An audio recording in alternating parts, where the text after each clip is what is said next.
probably heard a lot of people say, I'm a follower of Jesus, or I'm a Christian. What does that really mean? And how do you know for sure you're really following Jesus? You want an answer to that? Stay with me. That's today. Well, thanks for joining us for this edition of Living on the Edge with Chip Ingram. Living on the Edge is an international teaching and discipleship ministry featuring the Bible teaching of Chip Ingram. I'm Dave Drury. You know, if we went out and asked 10 people what it means to follow Jesus, we'd likely get 10 different answers.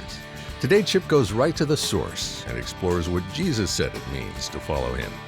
Well, just before we get started, let me encourage you to try using Chip's message notes while you listen. They're a quick download when you go to livingontheedge.org and click Listen Now, or tap Fill in Notes on the app. Well, let's jump in and join Chip for his message from John chapter 9. John chapter 9 opens with the story of a blind man. And very instructively, he's blind from birth, and we know it's not his fault or his parents' fault, but it's a very special miracle because God will be glorified. As you read later in that story, you'll find that some people can't even believe it's the same man. They even bring his parents in and they testify. They cross-examine him twice because they think maybe he's lying. And at the heart of it is, Jesus opens his eyes and does a messianic miracle. Now, you'll never understand the real meaning of that man who was blind until you go back to chapter 8 and find out that it came after the most intense and unique conflict up to date that we find in Jesus' life. There was a point in time where they were ready to kill him. They were ready to stone him. He's going to say something about himself. They're going to have this dialogue, this debate, where the issues of his calling and his claims against the religious establishment will be so intense that they will be blind. And what you just listened to is Jesus helping them understand. There's some people in the world that are physically blind, and he can make them see. And there's some people he can see, and they think they're not blind, but they are. I'm going to ask you to open up your notes because we're going to talk about what it means, what it really means to follow Jesus. And I'm going to suggest as we kind of get our arms around that everybody in life, everybody follows something or someone. Some people are very, intentional about it. Very conscious. Other people are very unconscious, but they just don't know that they're following someone. There's probably 100 different ways people follow things, but I put 6 down here that I just see if these don't ring a bell with you. Some people follow in the footsteps of their family. I know a family that if you're born in this family, son, grandson, if you're born in this family, kind of the personal light is you go into this family business, you go to this college, you will live geographically near mom, dad, grandfather, great-grandfather. The whole world revolves around. Christmases are always at this house. Thanksgiving everything in the world revolves around the family. That's kind of their light. That's what gives them perspective. That's what really matters, more than anything else. A second is some people follow a philosophy of life. I have a friend who is an excellent businessman, and I'm always talking to him about, have you been reading the Bible much? I haven't been reading it, not as much as I know you want me to. And, intimacy with God, I'll talk with him about that. He goes, look, Chip, here's my philosophy, the golden rule. I just do to other people the way I want them to do to me. And he does. He's got more integrity than like anyone I've ever met. He's kind, he's generous. But his is sort of like, you just follow that rule. And I have another friend from my days in Santa Cruz, and his entire philosophy of life, we talked deeply on a lot of occasions, was one word. I said, so what do you want to do? Whatever. I'm dead serious, just whatever. What do you mean, whatever? He says, whatever. Just kind of go with the flow, and whatever happens, and, I'm just going to kind of... Third is I find some people follow a religious leader or a spiritual path. It's the Dalai Lama or this New Age teacher or someone with some enlightened way. And if they follow that path, what light always promises is direction, perspective, and it's going to deliver the life that you really want. Fourth is some people follow their own intuition. They're sort of eclectic. They sort of just pull from the salad bar of philosophy and life and parents and family and say, but basically, I got it. I'm just going to figure out, I think I know best what's best for me. And you ask them, well, what do you base that on? Well, me. My intuition, in my gut, that's good for you, whatever that is, whatever it is with anyone, this is what I think is best. Fifth, some people just follow what's popular. If everyone's kids are doing this, their kids doing this. If they start the kids at this age or this age, that's what they do. If the internet and everyone says, this is what you need to eat, they all eat that. Whatever the fads, wherever they just follow the crowd. And whatever is kind of popular, they just sort of have a world that is like, retweet, And finally, there's some who follow what I just call a formula for success. This is how I grew up. And it goes something like this. Education is paramount. Work hard. Practice. Get disciplined. Be an overachiever. Over-prepare. Get in the best schools. Get a good paying job. And wealth and success will make you very happy. And so in each one of these, here's all I want to say, is that all of us, I call this people's personal light. This is their perspective that, even if they don't know it, this is their perspective that light promises fulfillment. Light promises living this way provides values, a process, a filter, an interpretation. And so they're on a path following one of these or maybe 10 or 15 or 30 others. And so I thought it'd be kind of fun, since we all follow something or someone, to just probe a little bit together and find out what you follow and what I follow. And so I have 3 questions for you. You ready? If you have a pen, pull it out. Question number 1 is, who or what do you think you follow? If I really kind of pushed you, and just first thing that comes to your mind, who or what do you think you really follow? That is kind of the direction for my life, decisions, what really matters, why I say yes, why I say no, okay? The second question, and I'm messing with you here just a little bit, but it's because I care. Who or what does your time, money, and energy reveal you follow? Because see, I have this weird thing that happens is mentally, and I'm being honest, this is what I think I follow. It's really important. But when I look at my time or my energy or my money, or for some, if we just looked at, sort of your whole, who are the people that you follow on Twitter? If we could go through all the buttons that you pushed like or whatever you retweeted, who do you follow? Or which of the TED Talks are like your top 5? Right? Doesn't it say on our little devices everywhere, you can follow us by this? That tells a lot about what we're interested in, where our passions are. So my time and my money really reveal who I really follow instead of who I think I follow. And the last question is, why would anyone follow Jesus Christ? Why would because what did he say? If any man will follow me, deny yourself, take up your cross, follow me. Why should we? Why should they? And in John chapter 8, beginning at verse 12, he answers that question. But he answers it for them, and he really answers it for us. So what you see is a context in which he says some very radical things. Then you have some content, which is a fierce debate, and then it comes to a climax. Here's the context. In other words, here's what's happening. This is sort of you are there so you can get what's happening. Remember, there's the Feast of Tabernacles. People have been camping out. They've made these little lean-tos, and they're all over the place on top of houses, and, kids think it's camping out. There's all this food. There's all these parties. There's all this dancing. There's remembering all those 40 years in the wilderness. It's just great. And then there's the Feast of Tabernacles. It's also called the Feast of Lights. And so there's this whole section called the Women's Court where the treasury is. And then next to it is the temple area. It's called the Holy Place where the actual sacrifices and things are brought in. And then there's the Holy of Holies. And so Jesus, after the Feast of Lights, and if you remember that in this area, this courtyard is quite large, there were like 4 candelabras that were like 75 to 100 and some feet that were just huge with this light.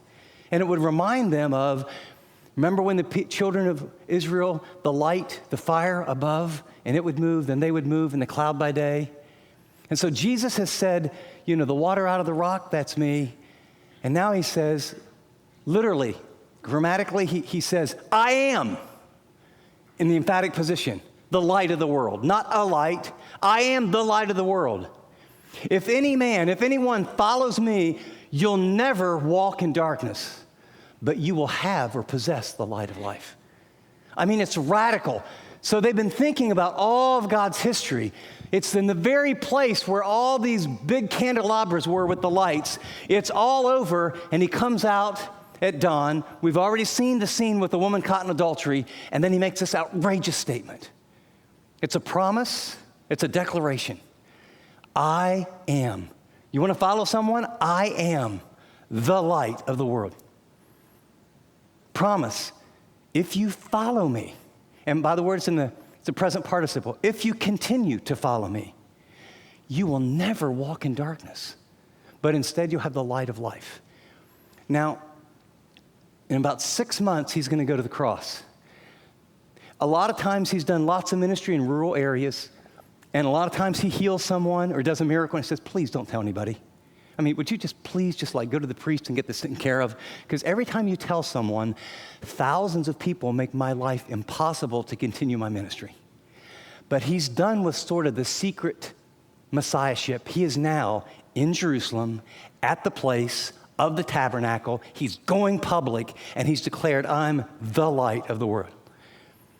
Now, the Pharisees are like going nuts. And the religious leaders now are going to say, wait a second.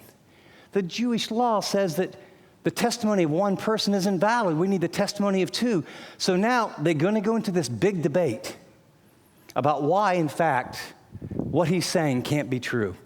Jesus answered, even if I testify on my own behalf, my testimony is valid, for I know where I came from and where I'm going. But you have no idea where I came from or where I'm going. You judge by human standards. I pass judgment on no one, but if I do judge, my judgments are right, because I'm not alone. I stand with the Father who sent me. In your own law it is written that the testimony of two men is valid. I am one who testifies for myself.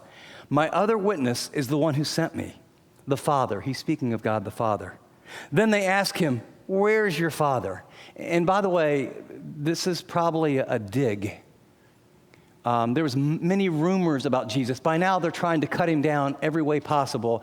And the rumors are he's the bastard son of Mary who got pregnant by someone else before she married Joseph.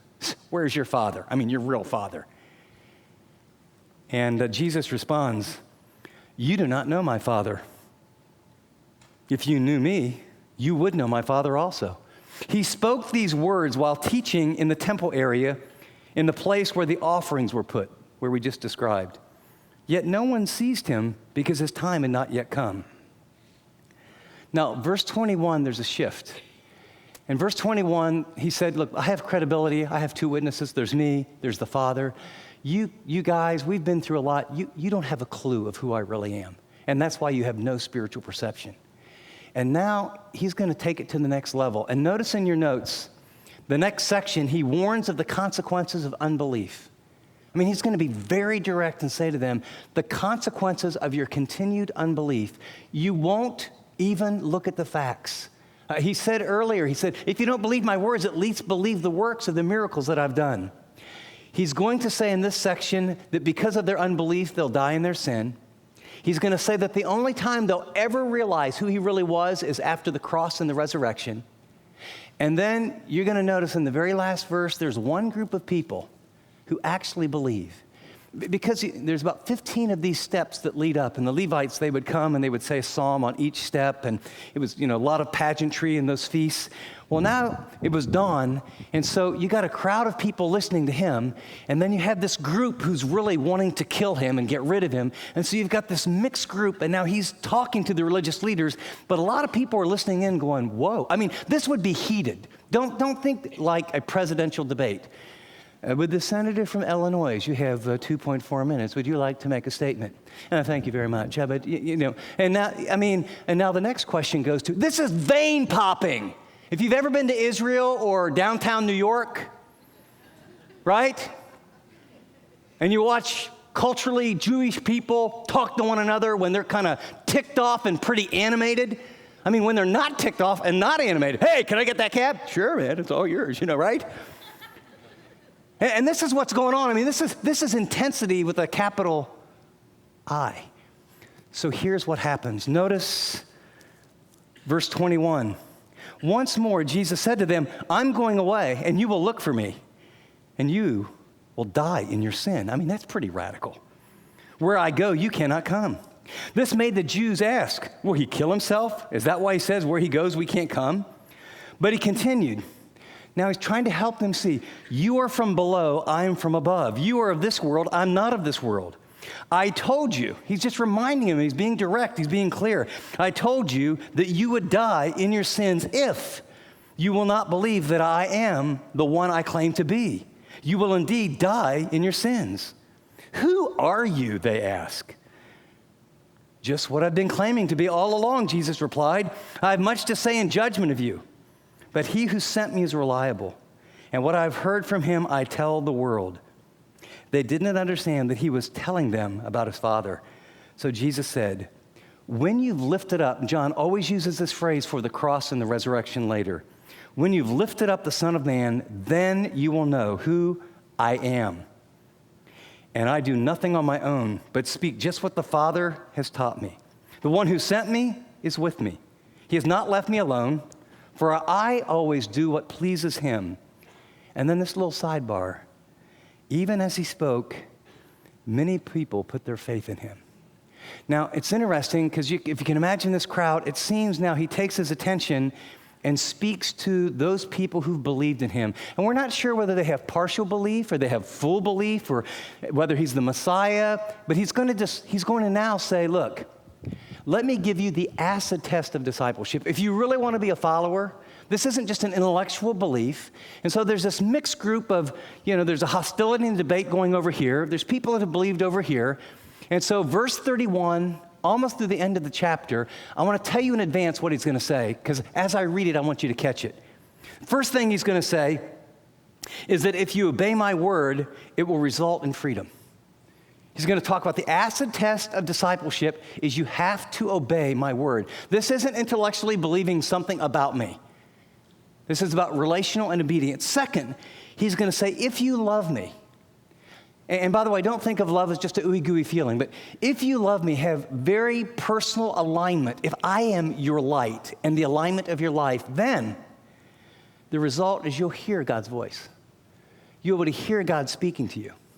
And the third thing he's going to teach him is that if you keep my word, you'll never die. If you keep my word. And so he's going to say the acid test of discipleship hasn't to do with just an intellectual belief, but it will be a belief that leads to a following where the focus of your life centers around this man who now claims to be the Messiah, the Son of God, and later, one with the Father. Chip will be back in a minute, but if you're just joining us, you're listening to Living on the Edge with Chip Ingram. Chip's message today is from Follow, Volume 2 of his series, Jesus Unfiltered. Follow explores what Jesus meant when he said to his disciples, "Follow me." Those two words have changed the lives of countless millions over the centuries, and you can experience that same life-changing power. Now, if that's an idea you'd like to pursue, listening to this teaching again will help you get there. Now, to do that or to share this series with a friend, it's easy on the app. If you're a radio or podcast listener, just visit us online at livingontheedge.org or give us a call at 1-888-333-6003. We'd love to get this resource in your hands. Well, Chip, your teaching today really gave us a picture of Jesus, well, not being very meek or mild. And it's not like the Pharisees weren't trying. They were trying extra hard and very seriously, just not in truth. So they were way off the mark. Yeah, Dave, I think that is so true. I mean, this is very strong, clear teaching from Jesus himself. And at times I feel overwhelmed and I get convicted and I realize I'm trying in some areas and then I just feel stuck. Well, I want you to know I developed a habit about 30 years ago. When I would get stuck, what I realized was I was believing lies, or I'd have struggles that continued over and over and over, and I needed to attack the lies, not just my behavior or my emotions. And so I came up with these cards, and we call them the Jesus Unfiltered Truth Cards. For example, I get frustrated when people interrupt my schedule, when they cut in front of me, because down deep what I believe is my stuff, my time, and me is more important than other people. Now, that's hard to actually admit. So what I wrote on the card is, I get frustrated and angry when people interrupt my life. ... And then I write on the bottom, stop. Then I flip the card over, and from John 13, Jesus says, if I, being your Lord and Master, serve you, blessed are you when you do this for one another. And so what I realize is that blessedness comes from service. But instead of trying hard and beating myself up, these truth cards, I read them over in the morning, I read them over at night, I identify a few lies, and then I get the truth. And so we've made these up for you, and let me tell you, it has radically changed my life. The Jesus Unfiltered Truth Cards are available to you. Love to put them in your hands, because transformation doesn't happen by trying hard. Transformation happens by renewing our minds. Thanks, Chip. Well, the Jesus Unfiltered Truth Cards are available now while supplies last when you tap special offers or go to our website, livingontheedge.org. They're a set of 21 cards, like the ones Chip uses. Each card has a common lie or spiritual battle we all face. And on the flip side, it has a passage from the Gospel of John to help you renew your mind with the truth. Now, whether they're for you or someone else, order your set of Jesus Unfiltered Truth Cards and get free shipping by calling us at 1-888-333-6003, tapping special offers, or ordering online at livingontheedge.org. Well, now here's Chip with his application. Thanks, Dave. You know, as I started the teaching out today, I said that everyone, whether we're conscious of it or not, we follow something or someone. I mean, the wisest man in the world said, there is a way, literally, there is a path that every person is on that seems right to them. You know, I think when Jesus was speaking to these Pharisees and was telling them the truth and who he was and sharing the opportunity and what they could have, I think some of them, I think they thought, wow, could all of my thinking about God be wrong? I think others probably just said, you know, this young rabbi, what's he know? And, you know, we went to the official schools and, you know, we're the people that have the truth. And, you know, there's some people that after that encounter with Jesus, their life changed, not just for the better, but eternally. They responded to the truth. They came to the point and they said, you know, this path is bringing me death. And you know, it takes a lot of courage.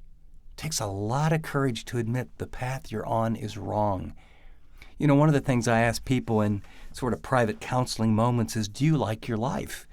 And many will say, no, not at all. You know, this path of how I'm living, how I'm working, in my singleness, how I'm treating my wife, this path of how I'm treating my kids, this path of what I'm putting into my mind, what I'm putting into my body, this path is bringing me death. And what I want you to know today, there's a path, and the path is Jesus, and you don't have to live the same way. Could I encourage you to just read the book of John with eyes open and heart open and say, Lord, reveal yourself to me in a fresh way. There's a new path, and it's the path of life. Take it. Well, just before we close, I want to thank each of you who's making this broadcast possible through your generous giving. 100% of your gifts are going directly to the ministry to help Christians really live like Christians. Now, if you found Chip's teaching helpful, but you're not yet on the team, would you consider joining today? To give a gift today, just tap the donate button or give us a call at 1-888-333-6003. If you prefer to give online, you can donate securely by going to livingontheedge.org. Thanks in advance for following God's lead. Well, be sure to join us again next time when Chip continues his current series. Until then, this is Dave Drury saying thanks for listening to this edition of Living on the Edge.